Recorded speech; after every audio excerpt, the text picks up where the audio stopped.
ఓం శ్రీ సాయిరామ్. సాయి బంధువులరా, ఆత్మస్వరూపులరా, ప్రేమస్వరూపులరా,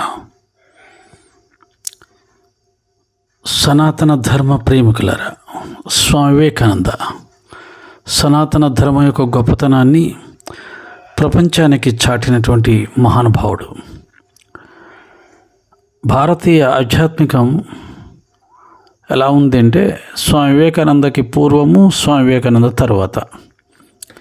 స్వామి వివేకానందకు పూర్వము మన యొక్క ఆధ్యాత్మికం మన దేశానికి మాత్రమే పరిమితమైతే, స్వామి వివేకానంద తర్వాత మన యొక్క సనాతన ధర్మం యొక్క గొప్పతనం ప్రపంచంలో అనేక దేశాల్లో వ్యాప్తి చెందింది. అనేక దేశాలు, అభివృద్ధి చెందిన దేశాలు కూడా ఆధ్యాత్మికం అంటే భారతదేశం అన్నంత గుర్తింపును తీసుకొచ్చిన వారు స్వామి వివేకానంద.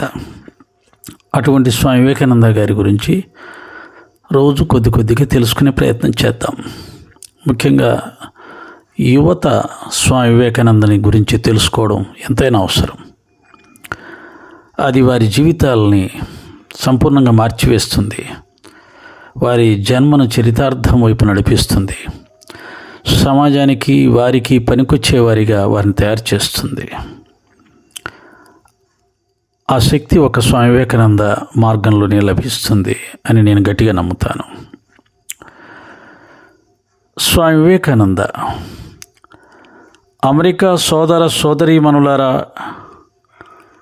అని విశ్వమత మహాసభలో హిందూ మత ప్రతినిధిగా పాల్గొన్న వివేకానందులు ఈ మాటలు ఉచ్చరించిన తక్షణమే ఆ విద్మన్ మహాసభలోని 5,000 మంది శ్రోతలందరూ కూడా ఒక్క మడిగా లేచి మహోత్సాహంతో, మహానందంతో 2 నిమిషాల పాటు కరతాళ ధ్వనులు కావించారు. ఆ దివ్యవాణి వారిలో ఒక దివ్య శక్తిగా ఆవేశించింది. ఈ 3 మాటలతో ధర్మచక్రం మరొక్కసారి తిరగ ప్రారంభించింది ఈ పృథివిలో.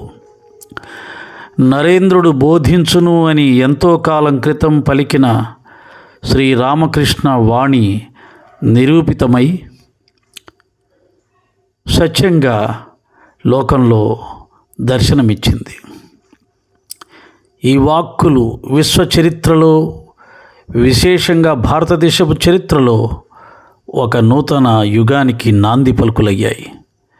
ఇంతకాలం దాదాపు అజ్ఞాతంగా ఉన్న వివేకానంద సన్యాసి ఈ పలుకులతో విశ్వరంగ వేదికలో ప్రవేశించాడు. జగద్గురువుగా, లోకోద్ధారకునిగా, దేశ ప్రేమికుడిగా. ధర్మం నశించి అధర్మం పెంపొందే సమయాలలో కరుణార్థుడైన పరమేశ్వరుడు మానవుడిగా అవతరించి కాలానుగుణమైన మార్గాన్ని జనులకు చూపెడతాడనే విశ్వాసం ప్రపంచంలోని మతాలన్నిటిలోనూ ఉంది. అంతేకాక ఈ మహాపురుషులు తమ అమృత సందేశాన్ని ప్రపంచమంతటా వెదజల్లటానికి సహకరించి ఇతర ఈశ్వర ప్రేరితులను తమతో పాటు తీసుకొని వస్తారు. ఈ యుగంలో భగవానుడు శ్రీరామకృష్ణుడిగా అవతరించాడు మరియు తన పనికి సహకరించటానికి ఋష్యంశభూతుడైన మరొక జీవిని తీసుకుని వచ్చారు. అతడే వారి శిష్యుల్లో ముఖ్యుడైన వివేకానంద స్వామి.